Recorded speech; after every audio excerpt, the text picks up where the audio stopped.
Olá, eu sou Tabata Potti, esse é o Análise Direta e eu te lembro que esse programa é transmitido para todo o Brasil e mais 197 países pelo canal 1 Europa. E o meu convidado de hoje vem falar sobre imigração. Afinal, quem nunca sonhou pelo menos uma vez na vida em morar ou trabalhar nos Estados Unidos? Estudos mostram que a busca por visto imigrante americano cresceu 50% no início deste ano. Já a busca pelo Green Card cresceu mais de 50% nas pesquisas no mesmo período. Mas quais são os caminhos para ter todos os direitos de um cidadão norte-americano?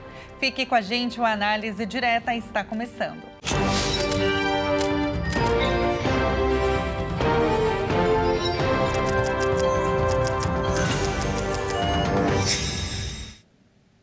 E para mostrar o caminho para os brasileiros que desejam viver o sonho americano e planejam expandir os seus negócios para os Estados Unidos, nós recebemos aqui o advogado especialista em imigração, Vinícius Bicalho. Seja muito bem-vindo, Vinícius. É um prazer te receber aqui. Prazer é meu, Tabata. Espero que a gente possa ter um bate-papo informativo para os nossos ouvintes. Com certeza.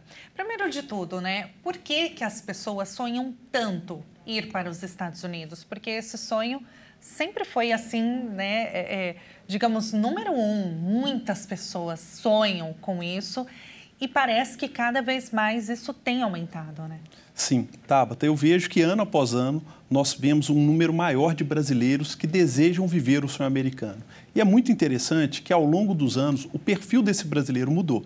Se anteriormente nós tínhamos o brasileiro que não foi bem sucedido aqui no Brasil e queria tentar uma nova sorte na América, agora nós percebemos uma mudança de perfil. Profissionais qualificados, muitas vezes bem sucedidos no Brasil, mas que querem ter a oportunidade de viver nos Estados Unidos. Existem vários fatores, mas te confesso que nas diversas reuniões que eu faço todos os dias, a violência é o principal deles. Nossa, preocupante isso, né? Eu imaginei que você falaria que não, que é porque as pessoas querem, né, expandir os negócios, querem ter uma vida diferente, por exemplo, mas a violência realmente é o fator principal, né? O Brasil, infelizmente... Inegavelmente. Como brasileiro, eu falo isso como tristeza, sou imigrante, ou seja, isso que eu estou trabalhando e explicando aqui agora, eu já fiz esse movimento com a minha família, minha esposa, meus 2 filhos. São vários motivos. O principal é a violência. Depois eu percebo uma busca por uma melhor qualidade de vida, melhores condições profissionais, até porque a economia americana é muito pujante. E nós temos uma característica na economia americana que se difere muito da economia brasileira. Aqui no Brasil, é um país que valoriza o produto. Comprar o iPhone é caro, o carro é caro, mas o serviço é barato. Lá nos Estados Unidos é diferente. Normalmente o produto é muito acessível, seja o carro, seja o iPhone, seja o que você quiser, mas o serviço é caro. Serviços que, na visão do brasileiro, muitas vezes são menos sofisticados, como uma manicure, cabeleireiro, lá tem remunerações muito expressivas, porque toda prestação de serviço é valorizada. Então eu vejo que os brasileiros, via de regra, são bons prestadores de serviço, porque nós temos uma capacidade de improviso, uma aproximação maior normalmente com o cliente que o americano, que tem aquela distância e segue a metodologia com rigor. Então, normalmente, bons prestadores de serviço brasileiros têm sucesso na América. Inclusive, né, na internet, a gente vê muitos vídeos de pessoas que vão para lá, muitas vezes trabalham como faxina, né, como diarista, tanto homem quanto mulher, né, que é muito comum lá. E as pessoas mostram a casa em que moram, né? Uma casa muito, muito bonita, num bairro que aqui seria considerado, digamos, nobre, né? E com um carro super bonito, assim, atual, digamos, luxuoso. Então, esse contraste com aqui no Brasil, realmente, ele salta aos olhos, né? Para quem é daqui. Porque imaginar um brasileiro trabalhar com um serviço de faxina, por exemplo... Quando seria possível, né, conquistar uma casa própria ou um carro do ano? Verdade, Tabata. Né? O que eu falo, o sonho americano é exatamente o que você descreveu. A pessoa ter a dignidade de morar em um bom imóvel, conseguir um bom carro e dar um bom padrão de vida para sua família. E o interessante é que, como lá é um país que valoriza o serviço, As pessoas, mesmo em serviços menos especializados e menos sofisticados, elas conseguem ter uma renda para oferecer essa dignidade. Quando eu venho ao Brasil, muitas vezes, quando eu vou em algum evento, essa discussão ela começa. Eu não me esqueço uma vez que eu estava em um churrasco e várias vezes uma pessoa ela comentava sobre ir para os Estados Unidos para lavar banheiro, enfim, o brasileiro usa muito essa expressão, né? E eu escutei aquilo uma vez, duas e não queria entrar na discussão, falei, talvez não vai ser agradável e eu não quero fazer apologia para ninguém sair do Brasil e ir para os Estados Unidos. Eu trabalho com isso, algumas pessoas têm esse sonho, outras não têm e a gente deve respeitar as escolhas. Mas eu fiz um paralelo com essa pessoa que falou isso que eu acho que é interessante a gente compartilhar. Eu falei, você sabe quanto uma pessoa que você está falando que faz essa faxina ou lava esse banheiro, ela ganha nos Estados Unidos? Ele falou, não. Eu falei, por faxina, normalmente ganha algo em torno de $150. Dá para a gente comparar. Hoje o dólar está quase R$6. É uma comparação simples de se fazer. Eu falei, olha, meu pai já é aposentado, ele era médico, preceptor de residência, e eu lembro uma vez que eu tive uma conversa com ele e ele estava me falando alguns valores que alguns planos de saúde pagavam para procedimentos, que eram extremamente baixos. E na hora que eu peguei esse valor e comparei com esses valores de alguns planos de saúde, não estou falando de todos, a gente viu exatamente o abismo que existe no que tange a valorização profissional nos Estados Unidos. Eu pensei, poxa, um médico ele tem riscos de contaminação, riscos de responsabilidade civil em um determinado procedimento e muitas vezes não é valorizado. Então, essa discrepância na valorização do serviço é que motiva normalmente os brasileiros que querem dar continuidade da sua carreira nos Estados Unidos. Essas pessoas que trazem, né, esse outro olhar, digamos, dos Estados Unidos e muitas vezes rebatem, né? Não é bem assim, o sonho americano não é tudo isso que falam. Na sua análise, é por falta de conhecimento? Falta de informação e um certo preconceito, né? Enfim, eu falo que os Estados Unidos eles dividem paixões. Existem pessoas que adoram os Estados Unidos, outras pessoas que não gostam, né? E eu até acho engraçado, às vezes eu cito os Estados Unidos como América e nas redes sociais algumas pessoas não gostam, falam, poxa, é quase que um apelido deles, como cidade maravilhosa para o carioca, enfim. O que acontece? Eu tenho algumas estatísticas que eu gosto de compartilhar, apesar de ser advogado, eu adoro exatas. Meu primeiro emprego foi ser professor de matemática. Então, eu gostaria de compartilhar porque vai facilitar com que as pessoas cheguem a essa conclusão. Se nós pegarmos o percentual da população americana que é imigrante, 13%. Ou seja, a gente está falando num país de um pouco mais de 300 milhões de habitantes, que mais de 40 milhões de pessoas que lá moram são imigrantes, oriundas de outros países. Quando nós pegamos a força de trabalho americana, ela é composta de 18% por imigrantes. Ou seja, proporcionalmente, o imigrante trabalha mais do que o americano. Aí as pessoas falam, eu subemprego, isso, aquilo. Aí eu prossegui no meu estudo. Os empreendedores, os empresários nos Estados Unidos, 25% deles são imigrantes. Ou seja, o imigrante, na média, ele empreende mais do que o americano. Tanto é que existem diversos estudos que demonstram que a imigração é superavitária para os Estados Unidos. Por fim, as pessoas muitas vezes falam, mas é o empreendedor porque não tem oportunidade de trabalho. Se nós pegarmos a lista da Fortune, que tem os 500 maiores bilionários dos Estados Unidos, 46% são imigrantes. O que eu quero dizer com isso? Que os imigrantes estão em todas as camadas da sociedade americana. A gente viu, alguns dias atrás, a polêmica envolvendo o Elon Musk, sempre saía empresário americano. Não, ele é sul-africano. Então, os imigrantes são importantes para a América. Eles ajudaram a construir e ajudam a construir a história do país. Eu até brinco, quando alguém vai fazer a prova da cidadania, tem as perguntas. Uma das perguntas é quem são os americanos originários. E quem são os americanos originários? Os índios. Ou seja, todos que ali estão têm alguma relação com a imigração, a não ser os índios. E como que é a questão do preconceito? Muitas pessoas acreditam que ir para lá serão taxadas, né, latinos, serão mal vistas ou mal recebidas. Isso é verdade ou não? Tabata, ignorância existe em todos os lugares. Então, obviamente, que eu não tenho como falar que não aconteça isso. Eu moro lá há muitos anos, esposa, filhos, e sinceramente nós nunca tivemos nenhum episódio que nós possamos reclamar disso. Além de advogado licenciado nos Estados Unidos e aqui no Brasil, eu também sou em Portugal, onde nós temos escritórios. E O que me assusta é que em Portugal há muito mais xenofobia contra brasileiros do que nos Estados Unidos.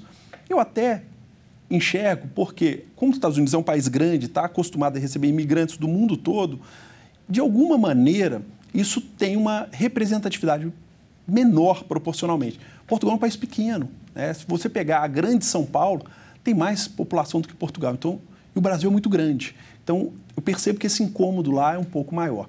Agora, o que eu vejo é que quem vai para a América para trabalhar, cumprir as normas do país, normalmente não tem esse problema. Eu gosto de compartilhar uma história. Uma vez eu estava em um grande banco americano acompanhando um cliente em uma negociação.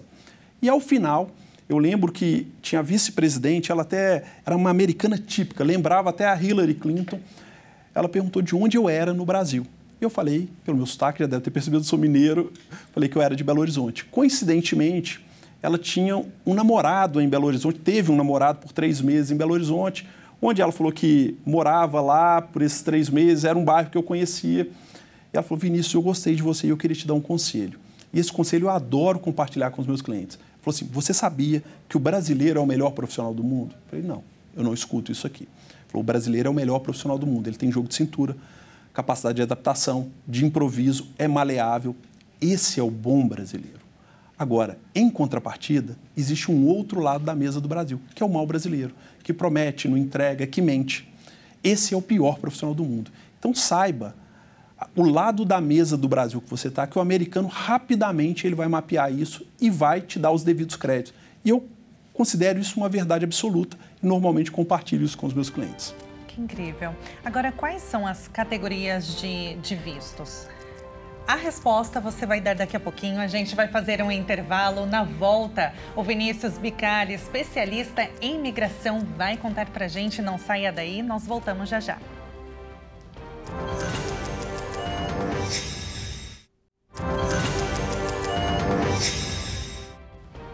E nós estamos de volta e hoje o assunto é mudando do Brasil para os Estados Unidos. Como fazer a imigração de forma tranquila e segura? Ao meu lado, o advogado especialista em imigração, Vinícius Bicalli.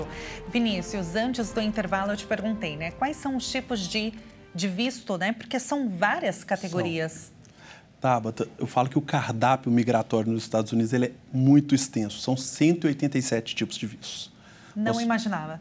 São muitos vistos. Nós temos os vistos de turismo, estudante, vistos temporários, vistos para pessoas que sofreram algum tipo de violência, são os vistos humanitários. Os Estados Unidos é um país muito atuante nessa parte.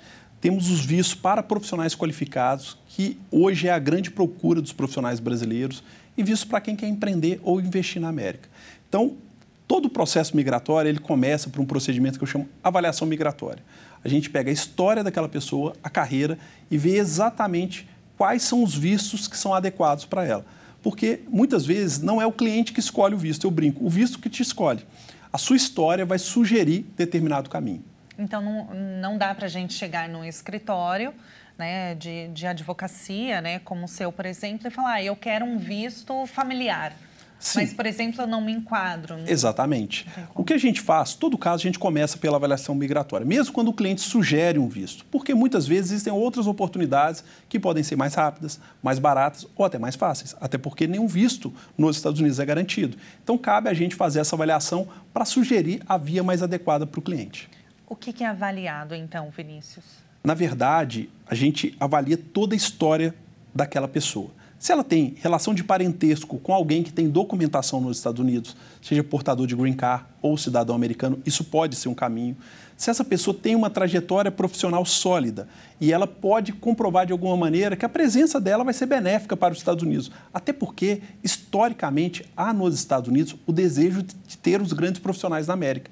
Então, é um país que, se a pessoa comprova que ela tem uma boa trajetória, não tem que ser nada espetacular, fora da curva, a América ela tem caminhos para que esse profissional possa ir lá e ajudar a economia americana. E isso é muito interessante. Agora, como que eu comprovo isso, por exemplo? Essa última categoria que você disse, né? Que eu posso contribuir para o crescimento do país.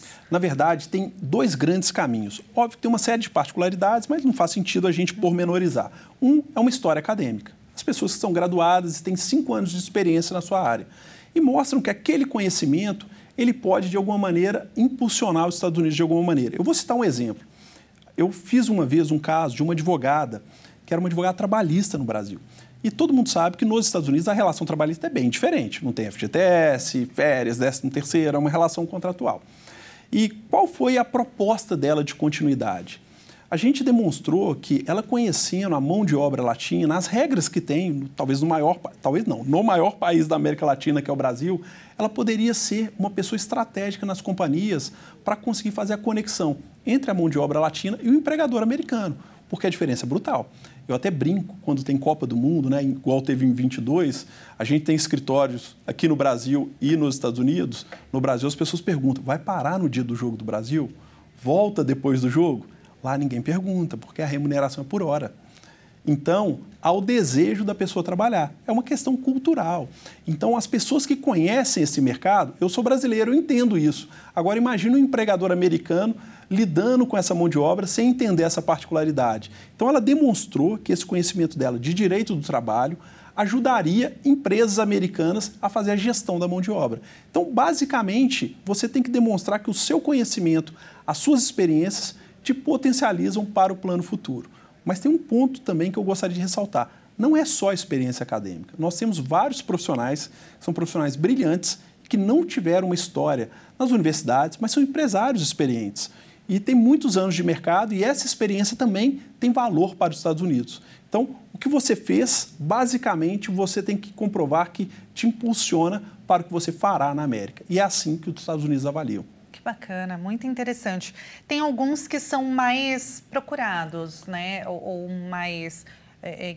que tem mais demanda, por exemplo, visto de casamento, sim, visto de estudante e visto de familiares? A gente percebe o porquê. Quando alguém tem a documentação americana, o green card ou a cidadania, se casar, ele concede esse documento para o cônjuge, esposa ou marido. Então, naturalmente, é uma via rápida e fácil. O que o governo americano inspecione com uma certa profundidade se esse relacionamento, ele de fato é real. Agora, existem profissões que têm uma procura muito grande. Então, não há uma prioridade, mas o governo americano, pela característica da economia, ele tem uma certa inclinação. Não quer dizer que é um caso mais fácil que o outro, mas, por exemplo, a área de tecnologia da informação. Os profissionais são altamente desejados, principalmente agora, com o impulsionamento da inteligência artificial. E eu falo que profissionais de tecnologia de informação, ele não tem um licenciamento. Ele trabalha com tecnologia no Brasil, na Europa, nos Estados Unidos. Então, é uma área extremamente desejada, porque o governo ele manifestou que os profissionais da área que nós chamamos na América de STEM, que é ciências, tecnologia, engenharia e matemática, são profissionais desejáveis no país. Eu brinco que esses profissionais são profissionais que impulsionam o crescimento econômico. Além dessa área de tecnologia, engenharia que eu ponderei, nós temos as áreas da saúde. A pandemia mostrou também para o governo americano que ter profissionais da área da saúde em grande quantidade é hiper importante para o país. Então, eu até cito que médicos, dentistas, enfermeiros, mas especialmente enfermeiros, são muito desejados. Eu falo que o trabalho do enfermeiro nos Estados Unidos, ele se assemelha quase que do clínico geral. Ele é um profissional extremamente valorizado. Então, é outra área também que o governo americano tem um desejo muito grande. Tem alguma profissão que demanda mais mão de obra lá nos Estados Unidos? E que eles aproveitam mais, né, os imigrantes? Eu percebo tecnologia de informação hoje. A tecnologia mesmo. Exatamente. Agora, eles adoram também empreendedores e gestores. É uma outra área com uma procura muito grande, porque nos Estados Unidos, o governo tem uma visão que o empreendedor é o principal player da economia, porque os empregos vêm dali, o recolhimento de impostos, eles colaboram para toda a comunidade onde estão inseridos, então há uma valorização muito grande de quem cria negócios e assume riscos. Então, normalmente, profissões da área da gestão, como administração, economia, também são extremamente desejadas. Fora a parte de pesquisa, professores e pesquisadores, porque o investimento que nós temos nos Estados Unidos de pesquisa é algo brutal. Eu lembro, quando eu fazia meu mestrado lá, eu recebia a verba que a universidade tinha disponível. E olha que eu estou falando de universidade de direito, que é onde pesquisa não é algo tão profundo como áreas da saúde, tecnologia, engenharia, mas é um investimento muito pesado, porque é um país que está sempre na vanguarda do conhecimento científico, as grandes invenções normalmente saem de lá. Você falou, Vinícius, quando a gente citou a questão do visto de casamento, você disse que eles fazem, né, a verificação se aquele relacionamento ele de fato é real. Como que funciona isso? Você já atendeu alguém que queria fazer esse casamento, digamos, falso para poder ter? Sim, o que acontece? A gente sempre orienta a procurar o procedimento legal. Por quê? Quem, porventura, transgride a lei ou fala uma mentira, a mentira nos Estados Unidos é considerada um crime de perjúrio. E isso pode dar consequências criminais importantes. E esse procedimento, tá, não é um procedimento simples. Quando se faz uma entrevista, é muito comum que o oficial de imigração pegue a esposa e o marido, coloque em salas separadas, faça as mesmas perguntas e compare. Eu brinco o seguinte, sou casado há 20 anos. Se fizer isso comigo e com a minha esposa, certamente nem todas as respostas vão cruzar. Imagine para alguém que está fraudando. Então, imigração é um tema extremamente sensível nos Estados Unidos. Quando a gente estuda a história do país, fala até dos próprios atentados de 11 de setembro, eram imigrantes que entraram com visto de estudante, ou seja, há uma preocupação muito grande do governo, porque o país recebe muitos imigrantes. Eu brinco que Orlando, que é a cidade que eu moro, recebe 72 milhões de imigrantes, de turistas, perdão, por ano. Uma cidade que é a grande Orlando, né? Orlando e as cidades que tem no entorno, tem 2 milhões de habitantes. Então, se a gente fizer uma média, pegar 72, dividir por 12, dá 6 milhões por mês. Seria como se 3/4 da população fosse de turistas, pessoas de fora daquele local. Então, é muito importante para o país esse tema, imigração é extremamente sensível. E mentir para a imigração normalmente traz consequências desastrosas. Nossa. Nesse sentido, pessoas que tentam entrar, né, de forma ilegal, quais são as penas? Claro, né, são vários, aí tem que ver qual categoria, né, de crime que ela cometeu, estudar bem, né? Mas, nesse sentido, se a imigração pegou, viu que a pessoa está num relacionamento que ela forjou, né? Qual seria a pena dela? Ela é expulsa, ela consegue depois reverter essa situação e conseguir depois lá na frente um visto legal ou não? Pois é, o que acontece, Tabata, teoricamente ela é deportada, tá? Eu já presenciei casos que a pessoa ficou detida por alguns dias, depois recebeu uma carta de deportação dando um prazo para sair voluntariamente, senão seria deportada compulsoriamente. Ela recebe normalmente um banimento, ela fica impedida de entrar nos Estados Unidos por 10 anos. Depois desse banimento, ela pode aplicar novamente para o visto. A grande questão é que os vistos são discricionários. E o oficial de imigração, na hora que ele percebe que aquela pessoa ela já tentou enganar o governo, burlar o sistema, dificilmente ele concede esse visto depois. Então, muitas vezes é uma má decisão que pode comprometer o sonho por completo. Nesses vistos, né, nesse caso que a pessoa vai tentar esse processo para fazer a imigração de forma legal, quais seriam os documentos necessários, Vinícius? Na verdade, são os documentos da sua história profissional. Existem documentos que são, eu falo que são os documentos frios, diplomas, certificados, histórico acadêmico, comprovação da experiência profissional, como contrato de trabalho ou a própria carteira, algo que comprove aquela relação. Mas existem alguns documentos que são produzidos para o processo. E são os documentos mais sensíveis. Quais são eles? O primeiro é o que a gente chama de plano de continuidade da carreira. Você tem que fazer um documento que é o seu plano profissional ou um plano de negócio, se for um negócio que você vai dar continuidade, para que o governo entenda o que você quer fazer quando chega lá. Existem também outros documentos que são chamados de cartas de recomendações.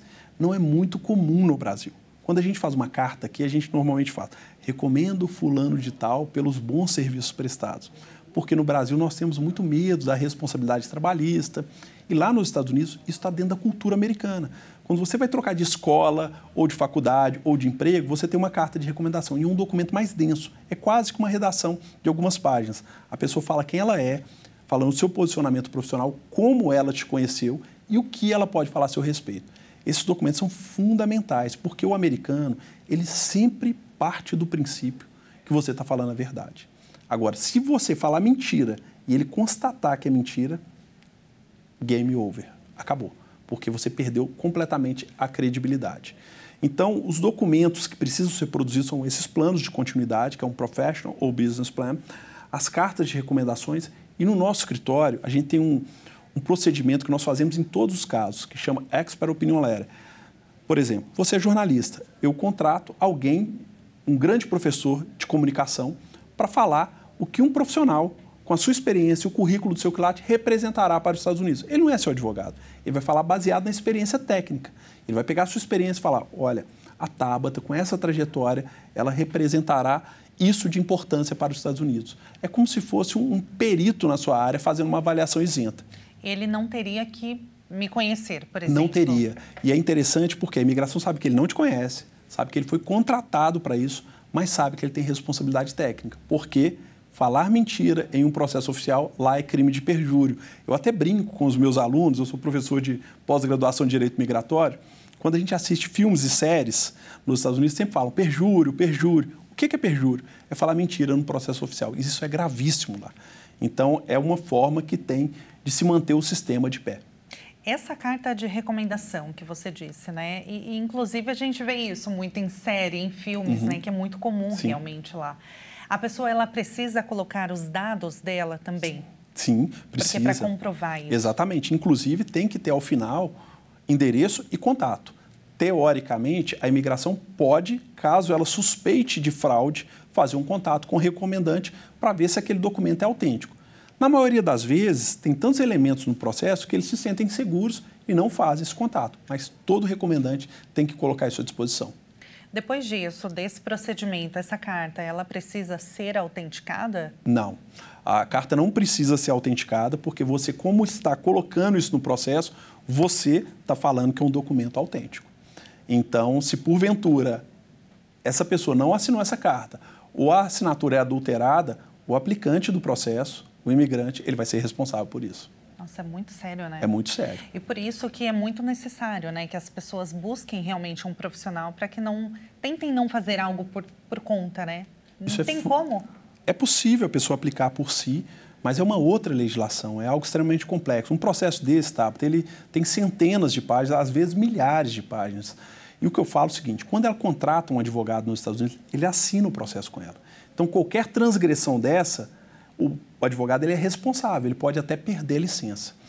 E o que eu vejo, que o imigrante, quando ele chega na América, ele é uma presa fácil, principalmente para pessoas que vendem ilusão, fala que o visto é garantido, que devolve o dinheiro. Isso são práticas proibidas nos Estados Unidos. Então, eu sempre falo, você tem que ver, quando está mudando de país, com quem você está caminhando de mãos dadas. Não só no advogado, em todas as áreas, porque isso é algo fundamental para que você não seja vítima de alguém que seja inescrupuloso. E a gente vê muitas situações dessa, e eu brinco, eu falo o seguinte, quando as pessoas me contam essas histórias, eu falo, gente, é fácil saber se isso é legal ou não é. Vou voltar a um ditado lá da minha terra, lá de Minas Gerais, que fala, quando a esmola é demais, até o santo desconfia. Às vezes, nós desejamos tanto uma coisa que nós mesmos nos boicotamos nessa avaliação. Então, se a oferta é tentadora demais, usar um termo que é muito usado nos Estados Unidos, levanta a bandeirinha vermelha, checa, procura informação, vai para a internet. Hoje é muito fácil levantar a reputação de quem está te vendendo qualquer coisa. Então, fazendo essa conferência, você evita algumas ciladas. Perfeito. A gente vai para mais um intervalo, mas é bem rápido, dá tempo de você tomar uma água, voltar aqui e já a gente continua o nosso bate-papo sobre imigração nos Estados Unidos de forma tranquila e segura. Não saia daí, nós voltamos já.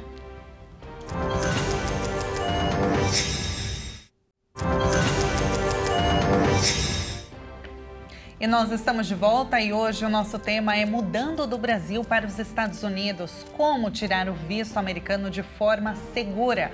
Ao meu lado, o advogado especialista em imigração, Vinícius Bicalho. Vinícius, muitas pessoas, por falta de conhecimento, né, também acabam cometendo alguns deslizes, alguns erros que acabam depois perdendo aquele tão sonhado visto que ela lutou tanto para conseguir. E isso acontece com muita frequência? Acontece com muita frequência, Tabata. Eu falo o seguinte, as pessoas devem buscar a informação na fonte correta. A internet nos ajuda muito tendo acesso às informações, mas a fonte é a fonte correta? Esse é o ponto. A gente tem 2 episódios que são públicos e eu acho que vale a pena a gente compartilhar com os nossos telespectadores. Um de uma jornalista brasileira que começou a atuar como advogada nos Estados Unidos. Ela foi presa e enganou dezenas de famílias que pagaram ela, confiaram nela e ela não estava habilitada para fazer o procedimento. e o outro foi de um cantor brasileiro que estava fazendo o procedimento, processo aprovado, aguardando a entrevista. Ele foi em um restaurante e fez um show. Um show que não representava nada para ele, recebeu um valor simbólico, só que, como turista, ele não poderia trabalhar nos Estados Unidos. E ele conta que na entrevista, o oficial mostra na tela ele fazendo o show e ele teve o processo dele negado e o visto de turismo cancelado, que ele está tentando resolver por outras vias. Eu falo que entender de imigração é muito simples. Quando você fala de imigração, é como você visitar a casa de alguém. Quando você vai na casa de um amigo, o que você faz? Você cumpre as regras da casa. Tem amigos que, quando você entra, pedem para tirar o sapato. Outros não. Então, quando você entra no país, o que você deve fazer? Cumprir as regras desse país. O Brasil tem suas regras, os Estados Unidos tem as suas, Portugal também tem as suas. Então, cada país tem a sua característica e você deve respeitar as regras, as leis e a cultura desse país. Então, por exemplo, esse cantor que você mencionou, ele foi com visto de turista. Sim. O turista, ele pode permanecer nos Estados Unidos por quanto tempo? Normalmente, o oficial de imigração da entrada, ele te fala o período. Via de regra, é concedido 180 dias. Ele pode ficar até 6 meses, mas fazendo atividade turística. É muito importante que cada visto tenha o seu propósito. Então, com visto de turista, você pode fazer turismo, mas você não pode estudar. Com visto de estudante, você pode estudar, mas você não pode trabalhar. Então, você tem que ter... Desculpa te interromper, nem trabalho informal. Não pode. Mesmo não assim, pode. se pegarem... Se pegarem, pode ser um problema. E isso acontece muito. Tem um clichê que as pessoas usam, Tabata, é o seguinte, você vai lá, não trabalha, monte uma empresa, porque você não está trabalhando, você está montando um negócio. Isso não faz o menor sentido. Se você é sócio de uma empresa, mas tem empregados, sim, você não trabalha. Agora, se você monta uma empresa, sua e do seu marido, por exemplo, a empresa faturou, quem trabalhou se não tem empregados? E o americano, ele consegue constatar isso. Eu até brinco que o americano ele é muito metódico. E a metodologia dele, por ele ser muito rigoroso com os procedimentos, faz com que muitas pessoas imaginem que o americano ele é tolo, ele é bobo. E não é verdade. Ele só segue com rigor o procedimento. Eu falo brincando com os clientes, falo, poxa, o mundo todo acha o americano esperto, né? O país que fala imperialista, isso, aquilo. Só que muitos brasileiros acham que os americanos são tolos. Não, eles estão acostumados com isso e seguem o procedimento. Então, essas saídas mágicas normalmente não terminam bem. Por isso que deve buscar informação na fonte correta. Com certeza. E é muito importante, né, falar isso, porque, como você disse, na internet a gente tem informação ali na palma da nossa mão, né?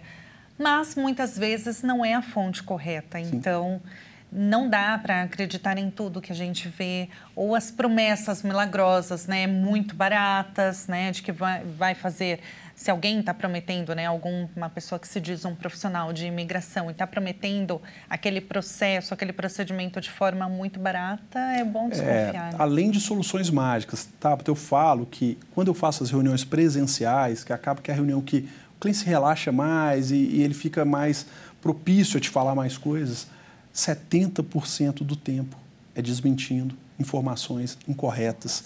Por quê? As redes sociais são fantásticas, mas normalmente as pessoas que conseguem ter uma notoriedade, elas colocam coisas apelativas. Então é diferente. Você está fazendo um programa, estudou, a gente traz a informação correta. Agora algumas pessoas colocam um vídeo com uma frase de impacto tentando ganhar seguidores. E muitas vezes essa informação não é real, porque ela é tentadora para atrair atenção e leva as pessoas ao erro. E eu presencio diariamente vários dramas familiares com pequenas informações incorretas que fizeram os processos virar um verdadeiro drama. E muitas vezes a família está com muito tempo, os filhos estudando já com expectativa de continuidade nos Estados Unidos e às vezes nós não temos soluções. E aí, nesses casos, a pessoa ela tem que responder e até voltar? Muitas vezes voltar. Em alguns casos, a solução tem que sair e resolver o problema aqui no Brasil. Em alguns casos, sequer consegue voltar. Então, é muito importante ter a informação correta. Eu acho que esse é o ponto-chave, porque quando você tem a informação correta, ainda que o caminho seja o mais longo, vai ser o caminho que vai te levar ao resultado final. Eu brinco com os clientes o seguinte, quando a gente fecha a contratação, a foto final tem que ser uma foto com todos nós sorrindo na foto. Não importa o quão sinuosa é a estrada, o destino final tem que ser o desejado. Quanto tempo leva todo esse procedimento, né? Desde que o cliente chega para você e fala, eu preciso tirar um visto. Depende. Existem vistos que são mais simples. Em poucos meses, esse visto já está acessível para o cliente. Agora, os processos de Green Card, que são mais demorados, são processos normalmente entre 1 ano e meio e 3 anos. Aí depende de uma série de características. Se o processo vai ser aprovado direto, se vai ter solicitação de novas evidências. Mas por mais que um processo médio aí de 2 anos e meio, que parece ser algo muito longo, mas normalmente eu escuto isso dos clientes ao final. Para mudar de país é pouco tempo. Normalmente as pessoas falam, poxa vida, eu cheguei aqui agora, existiu uma série de situações que eu imaginava já estarem resolvidas e eu ainda preciso resolver para poder mudar de país. Passa rápido. Então, na sua avaliação, a pessoa, ela primeiro precisa ter paciência, né? Porque, pelo que você disse, 2 anos, não dá para eu pensar, vou buscar um profissional, um advogado agora, ano que vem eu já quero chegar nos Estados Unidos. Difícil. Tem que ter um planejamento. A não ser que ela vá com um visto temporário para depois ela poder fazer essa mudança. Agora, é muito importante entender o que cada visto permite. Você, com visto de turista, você consegue amanhã, mas é para fazer turismo. E, normalmente, eu brinco o seguinte, morar nos Estados Unidos é fantástico, eu adoro, mas você tem que ter todos os direitos. Porque se você não pode trabalhar, não pode fazer isso, não pode fazer aquilo, eu falo que é como em uma festa. Você não pode beber, não pode dançar, não pode comer. Você vê tudo acontecer, mas não pode participar. E o que faz sentido de ir para os Estados Unidos é participar de uma economia que é extremamente vibrante para que você possa prosperar profissionalmente. Mas isso é um bom ponto, né, para a gente falar, porque muitas pessoas se vão com alguma coisinha ali que não está completamente legalizada, ou, enfim, ela entrou de forma ilegal mesmo, ela não tem acesso a tudo que o país oferece. Exatamente. Por exemplo. Uma série de limitações. Às vezes, você até consegue colocar o filho na escola sem a documentação correta, porque o governo americano, ele não quer que nenhuma criança fique sem estudar. Mas o ato de colocar o filho na escola já é uma transgressão que vai comprometer o seu pedido principal. Então, esse planejamento ele é fundamental, porque o sonho é muito grande. Eu falo que uma família, quando decide mudar de um país, é uma responsabilidade muito grande. Você está mudando a perspectiva dos seus filhos, né? Então, você tem que ter muita responsabilidade para fazer isso da forma correta. E quando eu falo isso, eu tenho a preocupação porque eu vivi isso como pai de família, quando eu tomei essa decisão, com a minha esposa, os meus filhos. Então, é muito frustrante, muitas vezes, você pega um adolescente que estudou nos Estados Unidos, já tem expectativa de ir para uma universidade, e aí ele precisa voltar. E aí há uma frustração de expectativa que, muitas vezes, emocionalmente é difícil de lidar. Então, tomar essa decisão de uma maneira planejada é sempre a melhor medida. E também a pessoa não consegue trabalhar, né, de forma formalizada. Exato. Então... Quando a pessoa tem a documentação, Tabata, a empregabilidade nos Estados Unidos é um negócio assustador. Eu falo que quem tem a documentação, não estou dizendo que vai trabalhar no emprego dos sonhos, mas só não trabalha se não quiser. Agora, quando você não tem a documentação, aí você tem que se sujeitar ao que aparece. E aí você fica vulnerável, porque existem pessoas inescrupulosas em todos os lugares. Então, eu já presenciei situações de que a pessoa fala, eu não vou te pagar porque você está ilegal aqui, senão eu vou te denunciar. Nossa. Que absurdo, né? É uma covardia, mas acontece. Então, se planeje, é um passo que pode ser um futuro fantástico, mas deve ser feito com responsabilidade. De maneira irresponsável, eu não recomendo a ninguém. O visto, você precisa fazer, como eu posso dizer, você precisa ir no consulado, fazer uma atualização, comprovar quando você já está lá, ou o Green Card? O que acontece? Todo visto, quando você está no Brasil, você tem uma entrevista que se faz no consulado brasileiro, quando é visto de imigrante, sempre no Rio de Janeiro. O Green Card, ele vale por 10 anos. Só que é o cartão. Você não perde o status de residente. Você tem que pedir a renovação do cartão, que é o pagamento de uma taxa. Eu até brinco com os clientes que é a renovação da carteira de motorista sem o exame médico, ou seja, basta pagar a taxa e você renova o Green Card. Mas o mais importante é que depois de 5 anos você morando como residente nos Estados Unidos, você pode pedir a cidadania americana. E aí você vai poder votar, exercer todos os atos da vida civil nos Estados Unidos. E como alguém que foi naturalizado, a única grande restrição que tem é não poder ser presidente dos Estados Unidos. Mas eu acho que isso a maioria das pessoas não quer. É uma baita responsabilidade. Agora, Vinícius, para a gente finalizar, quais as últimas recomendações que você passa para quem estiver nos acompanhando e se interessou, né, em buscar um escritório especializado como o seu, por exemplo? Sim. O que eu recomendo sempre é você buscar a informação na fonte correta. Quem, porventura, tiver interesse, nós temos a possibilidade de fazer uma avaliação migratória que é gratuita. As pessoas conseguem saber qual é o visto recomendado, não assumem nenhum tipo de compromisso e, a partir daí, pode planejar o futuro da sua família na América. Só mais uma pergunta, né? Eu falei para finalizar. Quando eu quiser fazer da minha família, é muito mais fácil do que se eu quiser somente... Começa eu primeiro no procedimento, né, de imigração, no processo de imigração, ou eu tenho que colocar toda a minha família? O processo é mais rápido? Olha, é hiper interessante a sua pergunta, porque se for um visto de turista, são procedimentos independentes. Mas, para os procedimentos de imigrante, para quem deseja de fato morar, existe o titular do processo e ele normalmente beneficia o cônjuge, esposa ou marido e os filhos menores de 21 anos. Ou seja, eles também receberão o mesmo documento no procedimento. Ah, maravilha. Vinícius, quem quiser conhecer o seu trabalho, acompanhar, receber todas as informações, onde te procura?